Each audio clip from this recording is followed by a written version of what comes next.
Queridos e caros alunos, vamos lá resolver aí a prova do TRF, terceira região, aplicada agorinha, né? Domingo passado. Provinha dura, viu, gente? Eu vi a opinião de muitos de vocês no Facebook, nos grupos aqui. Muitos de vocês acharam a prova difícil e a prova realmente foi difícil, né?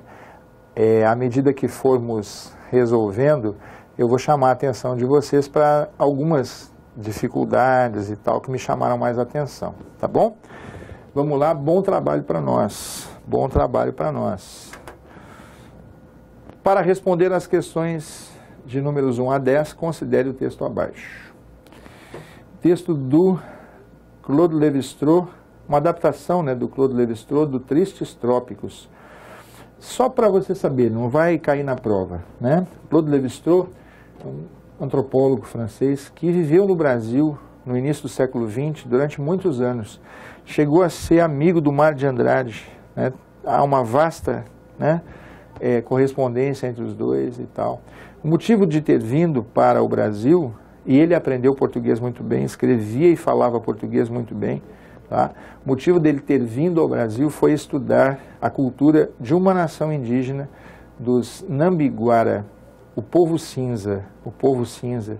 Ele veio para estudar os Nambiguara e acabou estudando vários aspectos da cultura brasileira e escreveu, né, uma obra sobre essas visões que ele teve do Brasil, né? Nesse livro que está aí mencionado, chamado Tristes Trópicos. Tranquilo? Só para você saber, né, um dos maiores antropólogos de todos os tempos viveu no Brasil durante muitos anos. Depois que se tinha fartado de ouro, o mundo teve fome de açúcar, mas o açúcar consumia escravos. O esgotamento das minas, que de resto foi precedido pelo das florestas que forneciam combustível para os fornos, a abolição da escravatura e, finalmente, uma procura mundial crescente, orientam São Paulo e o seu Porto de Santos para o café. De amarelo, passando pelo branco, o ouro tornou-se negro. João, o que ele quis dizer aí? Com a decadência, com o declínio de vários ciclos econômicos, surge uma nova riqueza, um novo ouro, que é o café. Aí, de amarelo, né, o ouro, passando pelo branco, o açúcar, o ouro, agora com sentido de riqueza, tornou-se negro. Agora a riqueza é o café. E São Paulo e o seu Porto de Santos orientaram-se nesse sentido da nova riqueza. Tá bom. Mas, segundo parágrafo aí, gente. Mas, reparem que começa com uma conjunção oponente, adversativa. Ele vai parar de falar em economia, foi só o início. Vai parar de falar de café, vai falar da natureza exuberante, grandiosa, magnânima, da natureza.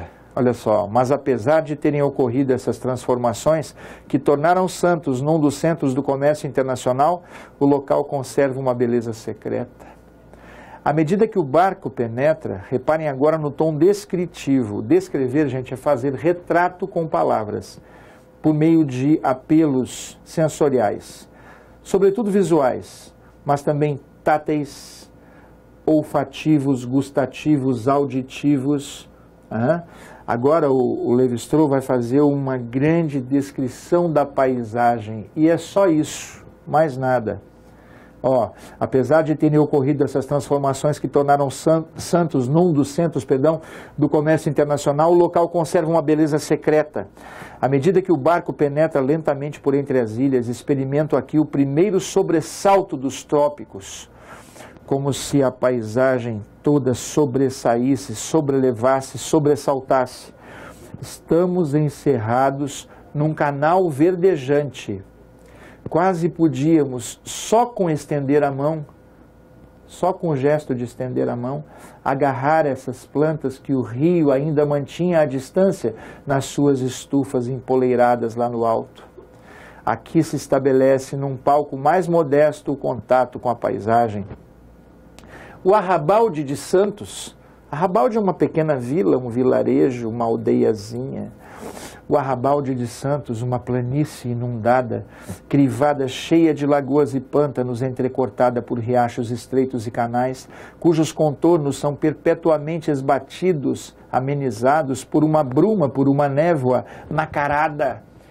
Nacarada é cor de nácar, madrepérola, já viu? Cor de concha por dentro. João, mas isso é muita viagem, não interessa. Ele disse que a bruma, que a névoa é nacarada, é cor de nácar, meio brilhante, cintilante, assim como a parte de dentro das conchas é madrepérola. Assemelha-se à própria terra. Olha lá, ó, presta atenção. Uma planície inundada, assemelha-se à própria terra.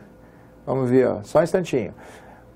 O Arrabalde de Santos, uma planície inundada, cheia de lagoas e pântanos, entrecortada por riachos estreitos e canais, cujos contornos são perpetuamente esbatidos, amenizados, amainados por uma névoa cor de madrepérola, assemelha-se à própria terra. Essa planície assemelha-se à própria terra, emergindo no começo da criação. É difícil de enxergar, mas ele compara essa paisagem com a paisagem primeva, a primeira paisagem, a paisagem da criação da terra, do universo por Deus, que consta do Velho Testamento no Gênesis. João, que viagem, está aí, ó, emergindo no começo da criação. Ele faz essa analogia. As plantações de bananeiras que a cobrem são do verde mais jovem e terno que se possa imaginar. Mais agudo que o ouro verde dos campos de juta no delta do Brahmaputra. Ele cita um outro rio, com o qual gosto de o associar na minha recordação. Legal? Mas é que a própria fragilidade do matiz, a sua gracilidade inquieta, comparada com a suntuosidade tranquila da outra, da outra referência da comparação, que é o Brahmaputra, contribuem para criar uma atmosfera primordial. Primordial, como se fosse o início dos tempos. Vamos lá. Durante cerca de meia hora, rolamos por entre bananeiras, mais plantas mastodontes, plantas gigantes enormes, do que árvores anãs, com troncos plenos de seiva que terminam numa girândola de flores elásticas por sobre uma mão de 100 dedos que sai de um enorme lótus castanho e rosado. Girândola, gente, é aquela roda de fogos de artifício que vão explodindo em série. É claro que aqui a linguagem é figurada. Bacana? A seguir, a estrada eleva-se até os 800 metros de altitude, o cume da serra. Como acontece em toda parte nessa costa, escarpas abruptas, íngremes. É a pronúncia que a gramática aconselha, que a ortoepia aconselha, é abruptas, mas é muito feia. Significa íngremes, protegeram dos ataques do homem, como acontece em toda parte nessa costa. Escarpas íngremes protegeram dos ataques do homem essa floresta virgem tão rica que para encontrarmos igual a ela teríamos de percorrer vários milhares de quilômetros para norte, junto da bacia amazônica. Legal? Quer dizer, ele faz uma outra analogia entre essa natureza exuberante, que para ser vista parecida, igual, só se fosse na planície amazônica. Enquanto o carro geme em curvas, que já nem poderíamos qualificar como cabeças de alfinete, de tal modo se sucedem em espiral, as curvas se sucedem em espiral, por entre um nevoeiro que imita a alta montanha de outros climas, posso examinar à vontade as árvores e as plantas, estendendo-se perante o meu olhar como espécimes de museu. Deixa eu chamar a atenção de vocês para uma coisinha que vai ser cobrada da gente logo na sequência, numa questão lá para frente. Olha só, gente. Olha aqui, ó. De tal modo se sucedem em espiral. Quando a gente lê, é difícil perceber que esse trechinho aí, que é essa passagem que eu destaquei, dê ideia de causa, mas dá ideia de causa. Quer ver? Ó? Enquanto o carro geme em curvas que já nem poderíamos qualificar como cabeças de alfinete, porque se sucedem em espiral, a causa de já nem podermos qualificar como cabeças de alfinete as curvas A causa é as curvas sucederem-se em espiral. Repete, João, repito. Vai cair numa questão, numa das mais difíceis dessa prova, um pouquinho mais à frente. A causa para não podermos qualificar as curvas como cabeças de alfinete, não sei bem o que ele quis dizer com isso, é as curvas sucederem-se em espiral. A causa para não podermos qualificar as curvas, chamando-as cabeças de alfinete, é as curvas sucederem-se em espiral. A ideia de causa. E ele vai cobrar isso da gente lá na frente. Vamos ver? As questões. Vamos ver, ó. O excerto. João, já comecei com um problema aí. O que é esse negócio de excerto? Olha só, gente. Excerto significa fragmento de texto. Excerto, escreve-se assim, com X e C. O excerto, que narra a passagem de Lévi-Strauss por Santos, rumo a São Paulo, representa com minúcia uma natureza que foi preservada graças ao desenvolvimento de Santos. Ô, gente, essa é muito ruim, viu? Será que essa natureza foi preservada, graças ao desenvolvimento de Santos? Claro que não, né? A A está muito ruim, não pode. Vamos ver, descreve, olha lá, o excerto, que narra a passagem de Lévi-Strauss por Santos, rumo a São Paulo, descreve a natureza pujante, exuberante, magnânima, grandiosa da região, a despeito de seu desenvolvimento econômico. A região se desenvolveu economicamente por conta do café, mas a despeito disso, apesar disso, a natureza continua pujante, viçosa, magnânima, deslumbrante. Então, descreve a natureza pujante da região, a despeito de seu desenvolvimento econômico, a ponto de recorrer a imagens de cunho religioso para melhor ilustrar seu ponto de vista. João, não achei imagem nenhuma de cunho religioso. Quando eu li, eu destaquei para vocês. Ele faz uma analogia entre essa paisagem e a paisagem do surgimento da Terra, no momento da criação. Está lá no texto. Mas é muito difícil de ver, mas está lá. João não acertaria jamais. É possível sim acertar, gente, porque as outras são muito ruins. Você tem sempre que levar isso em conta. Quer ver? O excerto que narra a passagem de Lévi-Strauss por Santos, rumo a São Paulo, tece juízo de valor a respeito. Não tece juízo de valor a respeito de nada. Nada. Vamos ver, João, eu estou vendo que você sempre lê de novo a parte de cima. É bom, viu?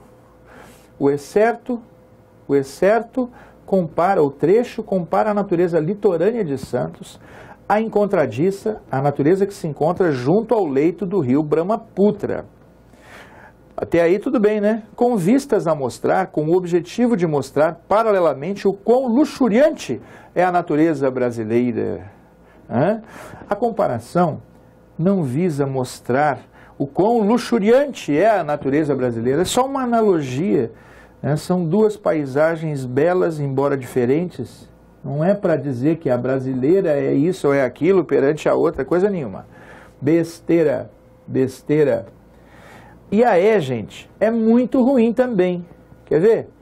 O excerto, que narra a passagem de Lévi-Strauss por Santos, rumo a São Paulo, lamenta o comércio que teria destruído praticamente toda a beleza natural, reduzindo-a a pequenos e secretos lugares observáveis apenas em expedições como a que conduzia. Bobagem. Concordo que a B é difícil de achar, mas as outras são muito ruins para quem lê o texto com o mínimo de atenção. Tá legal? Vamos seguindo. Aí, em relação à primeira parte da frase, o segmento orientam São Paulo e o seu Porto de Santos para o café, no primeiro parágrafo. Gente, São Paulo e o Porto de Santos terem se direcionado rumo à economia cafeeira é a decorrência, a consequência da crise de outros momentos, não é? Da economia histórica, o ouro, o açúcar, tudo isso, esses impérios anteriores econômicos baseados na exploração de ouro, no refino de cana-de-açúcar e etc., tudo isso passou. E a decorrência é São Paulo e o seu Porto de Santos direcionarem-se a uma nova riqueza, o café. Então, gente, não tem o que hesitar aí, ó. Não tem sobre que hesitar, é decorrência. É decorrência. São Paulo e seu Porto direcionarem-se para a economia cafeeira é decorrência da crise do ouro, da decadência do ouro, da economia aurífera, depois canavieira e assim por diante. Legal? Vamos seguindo, vamos seguindo. Aí, no primeiro período do segundo parágrafo, as duas orações que não se subordinam a nenhuma outra contêm os seguintes verbos. Essa questão, gente, essa questão é bem interessante, mas é complicada. Vou mostrar para vocês. É o primeiro período do segundo parágrafo. Então, pessoal, vamos resolver esta questão aqui na lousa. Tá? Venham comigo. Olha só que interessante, ó. Vamos pegar aqui, ó, 2 a 2. Oração 1, oração 2. Olha só.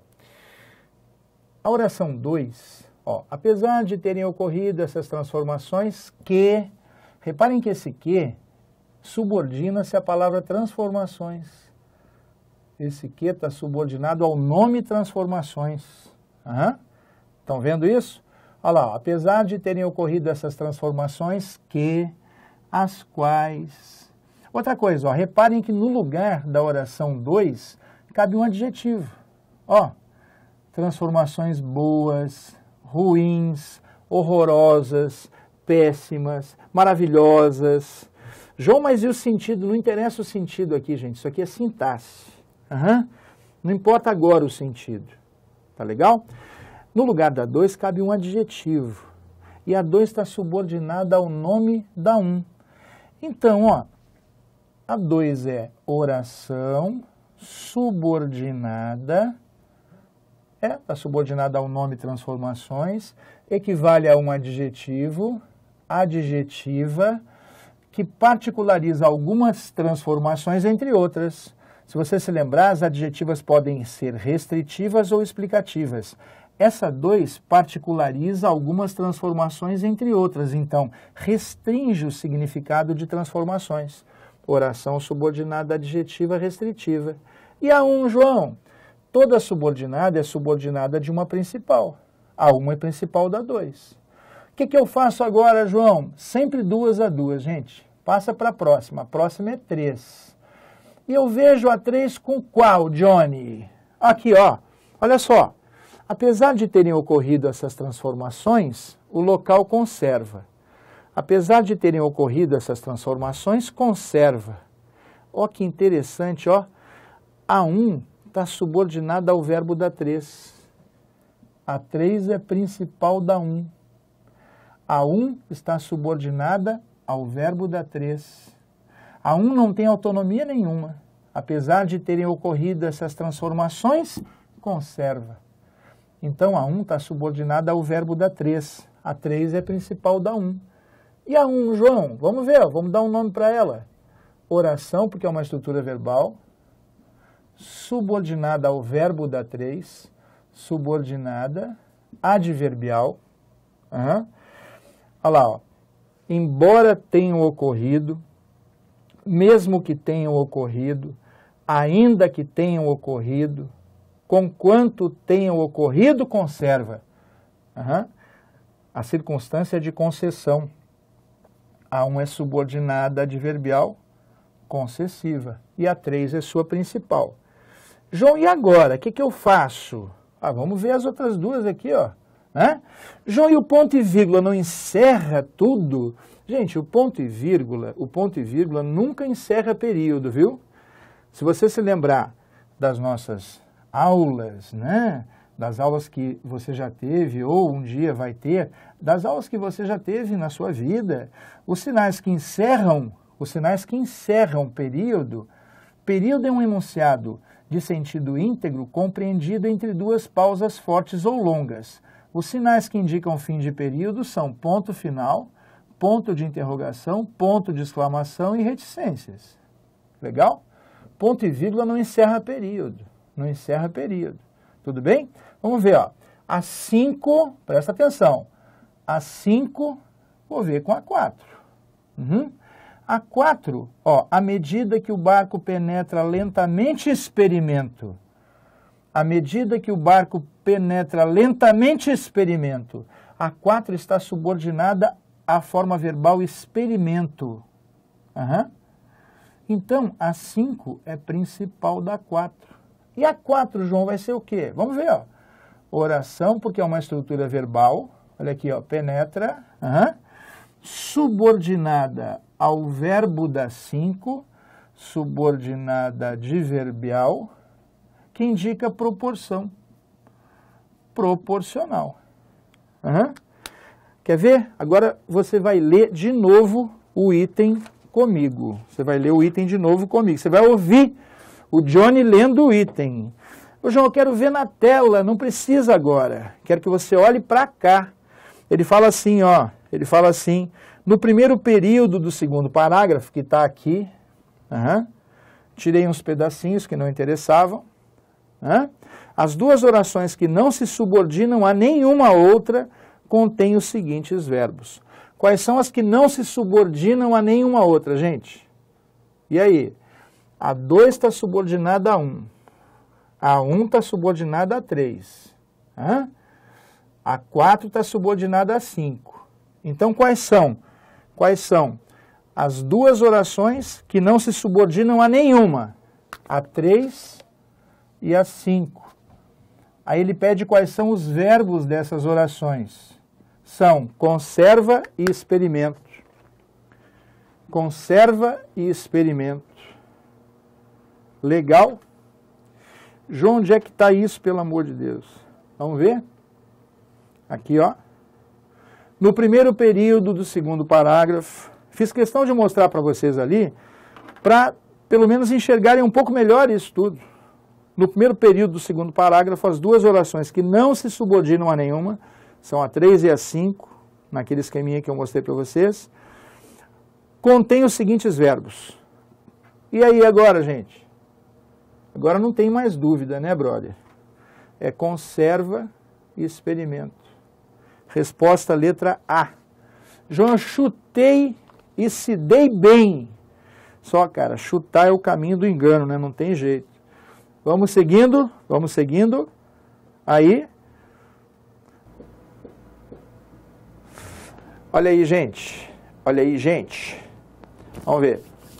O segmento que se estende de uma planície inundada até uma bruma nacarada, no terceiro parágrafo, constitui a explicação do termo antecedente, de maneira que poderia ser iniciado por que é, sem prejuízo para o sentido.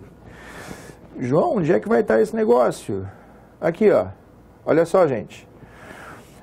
Terceiro parágrafo, deixa eu mostrar para vocês. Ó. Primeiro, segundo, terceiro começa com o Arrabalde de Santos. Aí tem, ó, olha aqui, canetinha, canetinha, vamos lá. Aqui, gente, uma planície inundada. Ó, o Arrabalde de Santos, que é uma planície inundada. Uma planície inundada é termo que se apõe a arrabalde. É termo que se... Olha a cola que eu estou dando.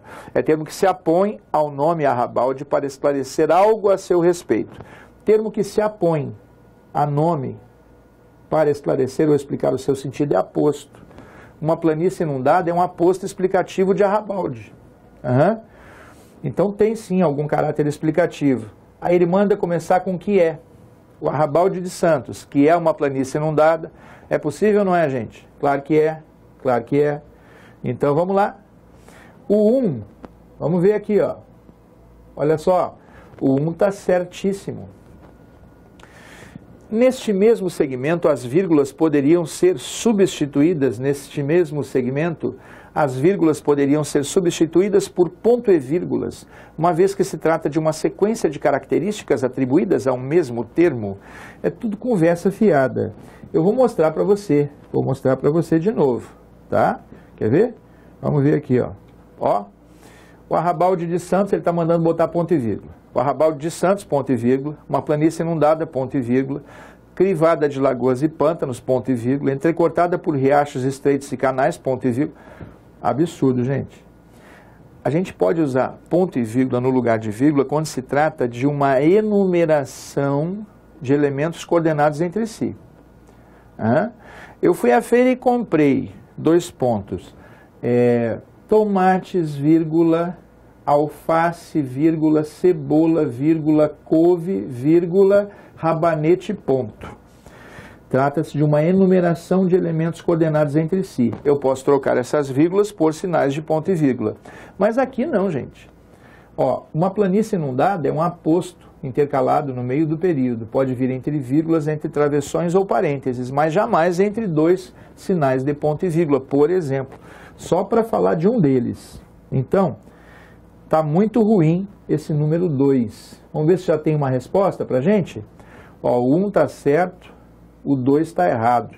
O 1 está certo, o 2 está errado. Opa, João, peraí. 3 apenas não dá. 1, 2 e 3, ele quer o que é correto. Também não dá, porque o 2 está errado. 1 e 2 não dá, porque o 2 está errado. 2 apenas não dá, porque o 2 está errado. Então, mesmo sem ler o 3, a assertiva número 3, eu sei que ela está certa. Eu não me satisfaço com isso, professor João Marcos. Nem eu.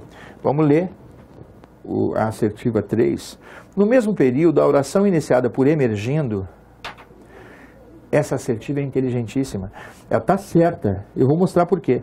No mesmo período, a oração iniciada por emergindo pode tanto subordinar-se a assemelha-se como a terra. Vamos ver? Vou apagar aqui para voltar lá. Aqui, ó. Vamos ver lá? Olha lá, gente. Ele está falando, ó. Ele está falando, fica ligado. Está falando desse emergindo aqui, ó, dessa oração reduzida de gerúndio. Está falando dela aqui, ó. Tudo bem? Ele diz que tanto pode subordinar-se a assemelha-se, quanto pode subordinar-se à terra. Vamos ver, ó. Volta um pouquinho. Cujos contornos são perpetuamente esbatidos por uma bruma nacarada, assemelha-se, a planície assemelha-se emergindo, assemelha-se quando emerge.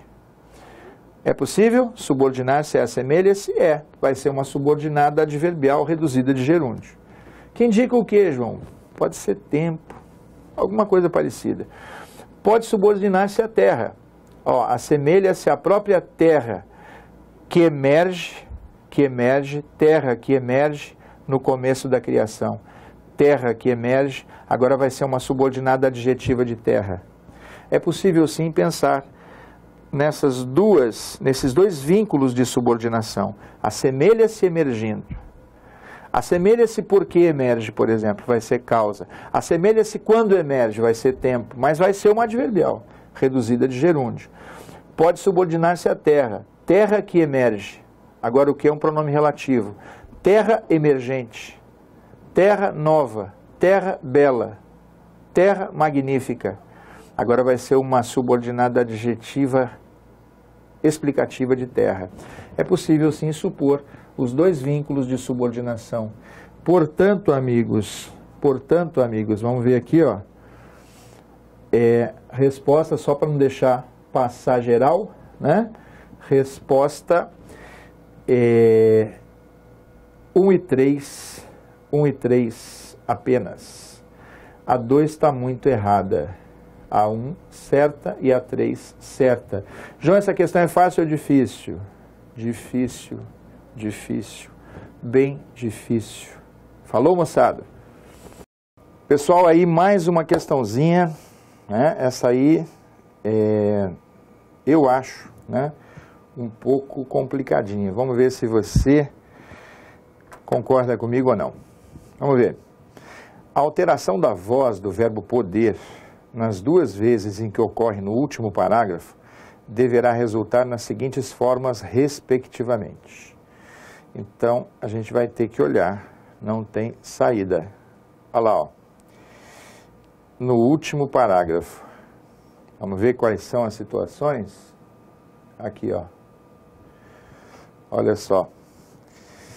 Enquanto o carro geme em curvas, que já nem poderíamos qualificar, olha aqui, ó. Poderíamos, é o verbo poder.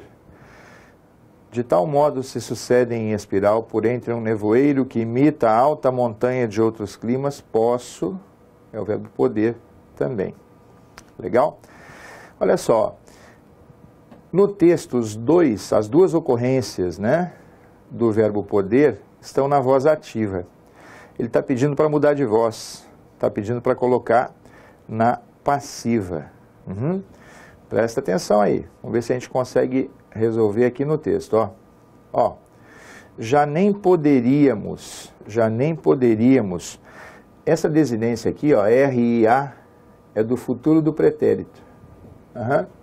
Com verbos no futuro do pretérito, costuma ocorrer mesóclise, pronome encaixado no meio do verbo, se não houver fator de próclise. Só que aqui tem fator de próclise, né? Ó, que já nem poderíamos, a gente tem dois advérbios, né? Tem já nem se poderia qualificar. Enquanto o carro geme em curvas que já nem se poderia qualificar, só que são curvas as quais já nem se poderiam qualificar, concordando com curvas no plural, que já nem se poderiam qualificar. Olha o outro, ó. Posso examinar à vontade as árvores e as plantas. Olha aqui, gente.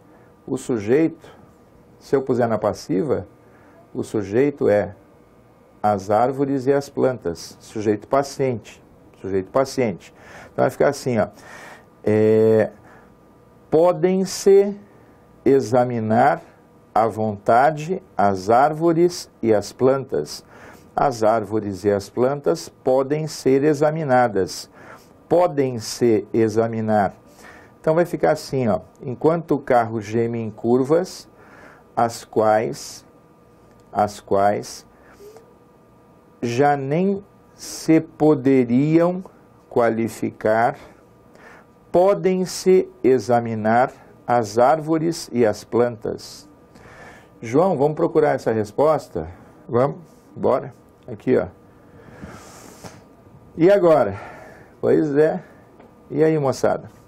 Como é que ficou isso? Que já nem se poderiam e podem ser. Então, vamos marcar aqui, ó. Resposta, deixa eu escolher uma canetinha. Resposta, letra D de dado. Bacana? João, achei essa questão muito difícil. Não é fácil mesmo, não. Tá bom? Ele pede para tirar da ativa e botar na passiva sintética ou pronominal, com o pronome apassivador se. E nós temos que levar em conta o fato de haver ou não fator de próclise. Tudo bem? Resposta dessa aí, moçada, né? Letra D de dado. Bacana? Vamos para a próxima aí na sequência. Vá me acompanhando, por gentileza. Próxima questão. Olha lá, ó. Mantendo-se a correlação verbal na primeira frase do texto, a substituição de depois que, por caso, acarretará as seguintes mudanças nas formas verbais. Antes de voltar ao texto, repare que depois que é uma conjunção temporal. Caso é conjunção condicional. Bacana? Então vamos ver lá como é que fica, ó. Vamos ver como é que vai ficar isso aí. Depois que se tinha fartado de ouro, ó, vamos começar mostrando o tempo do verbo aqui para vocês, ó. Ó, tinha fartado, é um tempo composto. o auxiliar está no imperfeito. Se eu trocar depois que, por caso, eu vou trocar uma conjunção temporal por uma conjunção condicional.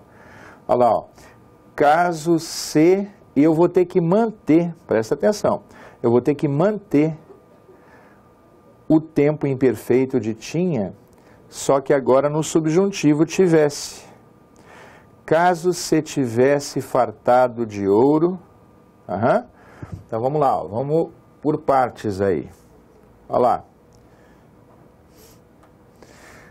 Olha lá, ó. Caso se tivesse fartado. Joia, por que tem que se tivesse fartado? Mantendo, gente, o tempo composto. Lá tem tinha fartado. Eu tenho que manter o tempo composto com dois verbos. O que me faz já, presta atenção, vai acompanhando. Eliminar a A, que tem um tempo simples. Eliminar a B, que tem também um tempo simples. João, e os outros? Vamos ver, ó. Teria. O auxiliar, gente, lá é tinha. Eu tenho que manter o auxiliar no imperfeito, só que agora do subjuntivo.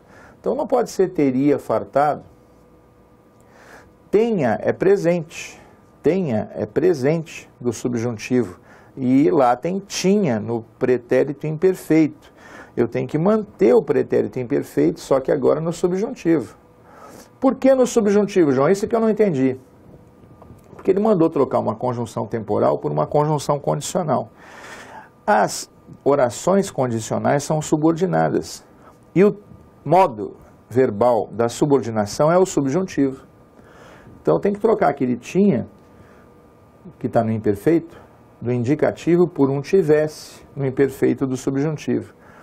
Isso faz que só haja uma resposta possível, que é essa. Já está respondido. João, dá para voltar lá? Dá, não tem problema. Vamos voltar lá no texto. Vamos ver aqui. Ó, caso se tivesse fartado de ouro, o mundo teria fome de açúcar, mas o açúcar consumiria escravos. O tempo correlato do imperfeito do subjuntivo é o futuro do pretérito do indicativo, com a desinência iria. Então, caso se tivesse fartado, o mundo teria, o açúcar consumiria. Legal? Pois é, então vamos para a próxima na sequência. Vamos ver aí, ó.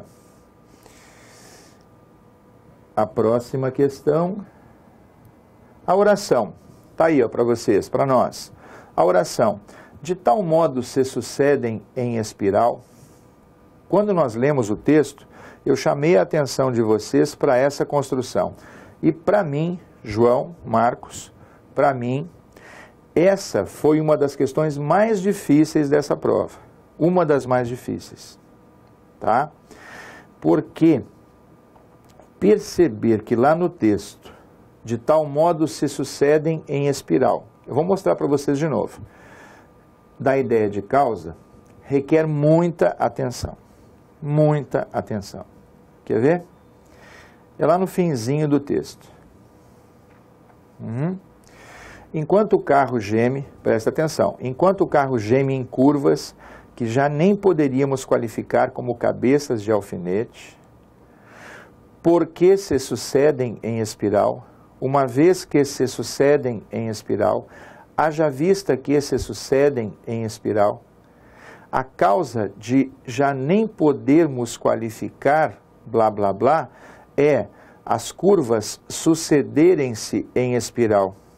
Então, esse trechinho aqui, gente, que ele destacou lá, né? De tal modo se sucedem em espiral, é a causa de já nem podermos qualificar como cabeças de alfinete as curvas. Essa relação de causalidade é muito difícil de perceber quando se lê o texto, tá bom? Eu, quando fiz a prova, né, preparei aqui para a gente discutir a prova, não tinha percebido, para usar toda a minha sinceridade, né? Só com muita atenção, depois de examinar a questão, é que se percebe que a ideia é de causa. Olha lá, ó. Vamos trocar esse de tal modo por um porquê, como eu acabei de fazer. Por que se sucedem em espiral? Nem poderíamos qualificar como cabeças de alfinete. Portanto, a causa de já nem podermos mais qualificar como cabeças de alfinete as curvas é as curvas sucederem-se em espiral. Tá bom? Questão difícil. Para mim, uma das mais difíceis dessa prova. Para mim, uma das mais difíceis. E agora já está respondido, gente. Vamos ver, ó. Expressa, vamos botar aqui uma canetinha de novo, ó. Botar uma canetinha de novo. Expressa a consequência. Não. Além de introduzir a causa, vai ser essa. Além de introduzir a causa, expressa certo grau de intensidade. De tal modo, existe um supervalor, né? De tal modo se sucedem em espiral. É muita espiral. Uhum. Só pode ser a B, gente. Além de introduzir complemento de modo ou instrumento, não é modo ou instrumento, é causa. A outra fala em condição, a outra fala em concessão, mas na verdade é causa. Tudo bem? Repito, achei, eu, João Marcos de Camille Gil, achei essa questão muito difícil, né? E muito bem feita, elogios à banca. Vamos lá. Na sequência, próxima questão. Na sequência, próxima questãozinha. Vamos ver aí, ó. As plantações de bananeiras que a cobrem, no terceiro parágrafo, depois, com troncos plenos de seiva que terminam numa girândola de folhas, que sai de um enorme lótus castanho e rosado, ele indica só o parágrafo, gente. Eu acabei de elogiar a banca pela questão anterior e agora vai uma crítica não tão positiva à banca, que é essa história de indicar só parágrafo sem indicar linha, né? É muito mais complicado para vocês, para mim, para todos nós que estamos envolvidos nesse trabalho, né? E nesse projeto de sucesso e etc. Vamos ver, ó. As plantações de bananeira que a cobrem. Aí ele fala, né, ele pede, olha lá, os pronomes sublinhados referem-se respectivamente a. A gente podia fazer o seguinte, quer ver, ó? Antes de ir para o texto, vamos ver se você acompanha legal aqui a ideia que eu tive. Vamos ver se é boa. Vamos ver, ó. Quer ver, ó? Com troncos plenos de seiva que terminam... A primeira, gente, ó, as plantações de bananeiras que a cobrem, vai me fazer voltar ao texto. Com troncos plenos de seiva que terminam numa girândola. Uhum. Esse que, presta atenção aqui, esse pronome relativo, esse que aqui, ó, ele está no lugar de troncos. São troncos que terminam numa girândola de folhas. Uhum.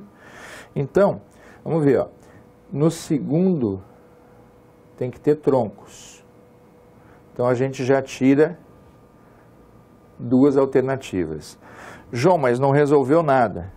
Então vamos procurar lá, ó, qual é o trechinho que vai resolver. Vamos ver. Tem que voltar, não tem jeito, não tem jeito. Vamos voltar lá no texto.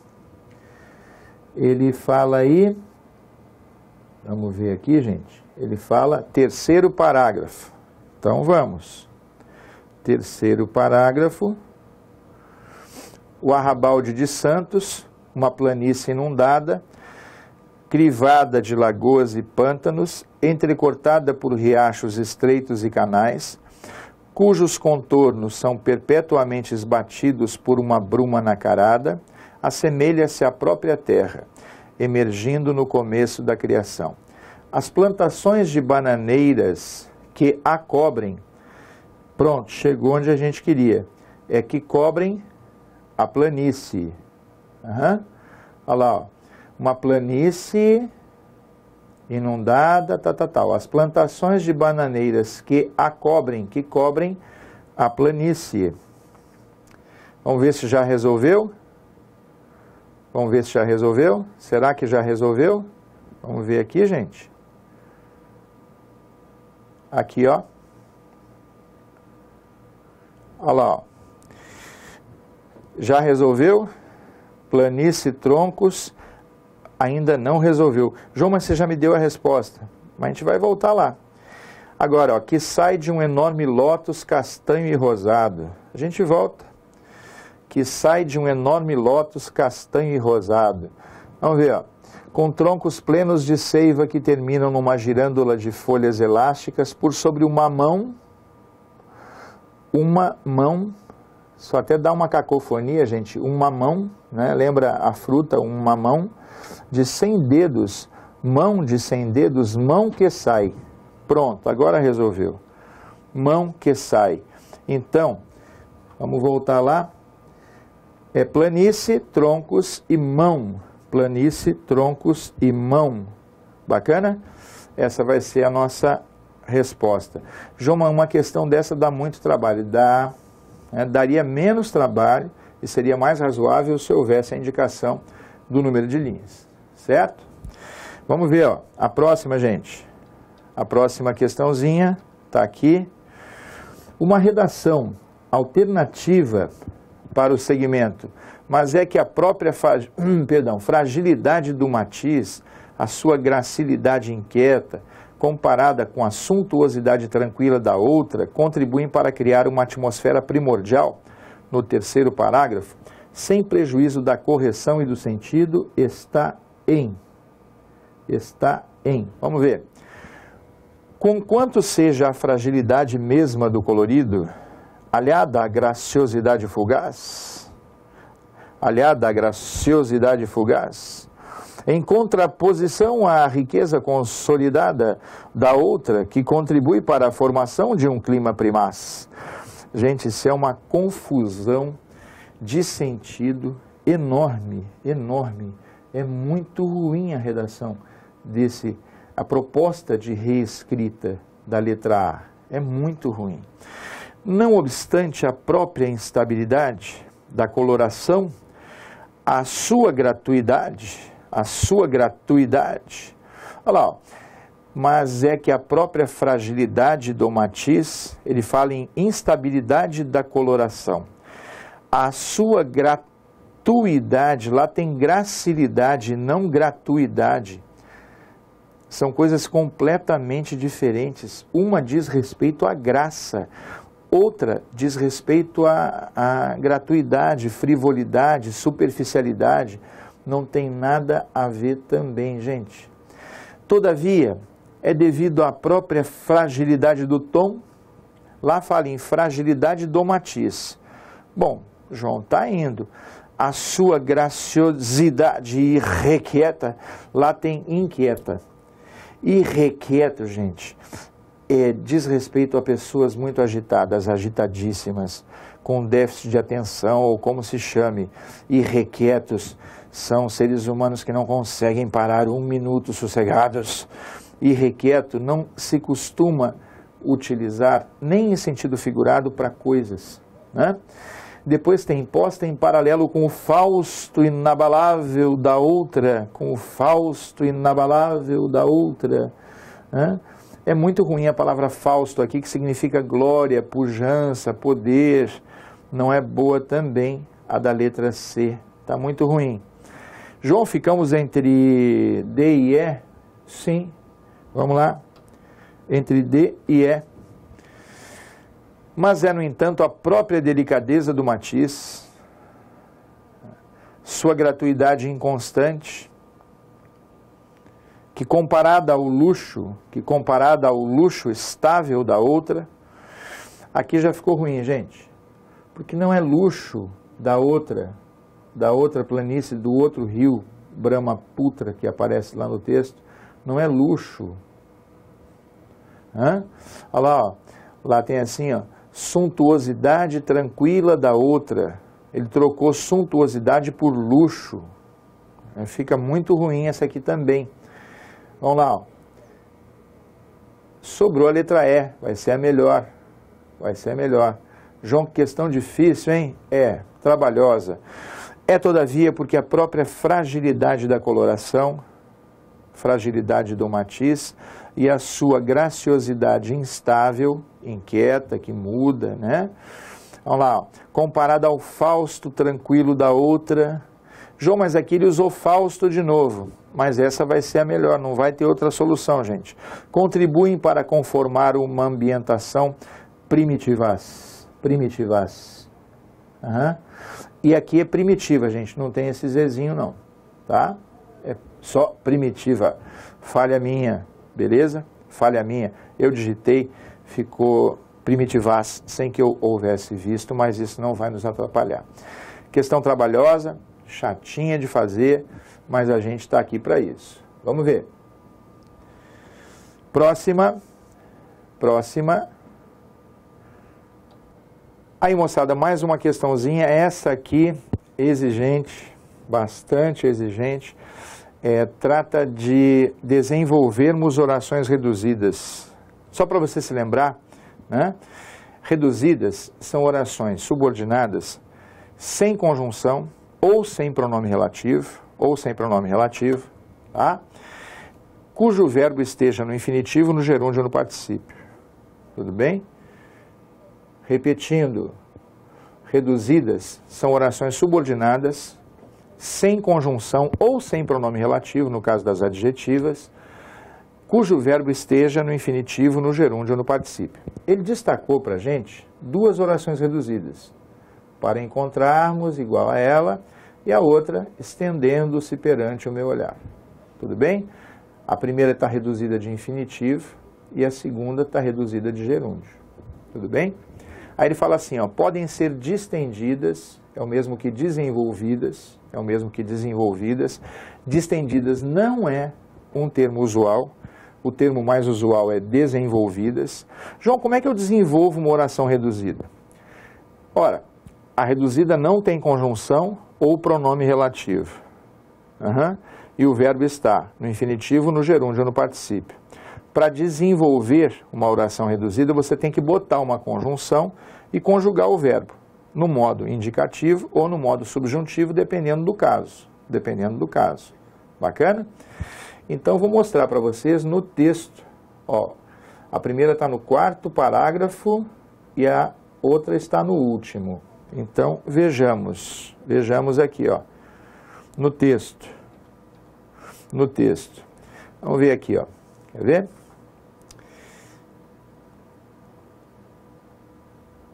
Deixa eu só achar. Aqui achei, ó. Pronto, olha aqui, ó. Olha que legal. Olha só. Tão rica que para encontrarmos igual a ela, teríamos de percorrer... Olha aqui, ó. Isso aqui você já ouviu na resolução de outra questão. Esse iria é desinência do futuro do pretérito. O tempo que se relaciona, que se correlaciona com o futuro do pretérito, né, no modo subjuntivo, isso aqui é futuro do pretérito do indicativo. O tempo que se correlaciona com o futuro do pretérito do indicativo é o pretérito imperfeito do subjuntivo, cuja desinência é SSE. Então, ó, vou botar a conjunção, para que encontrássemos,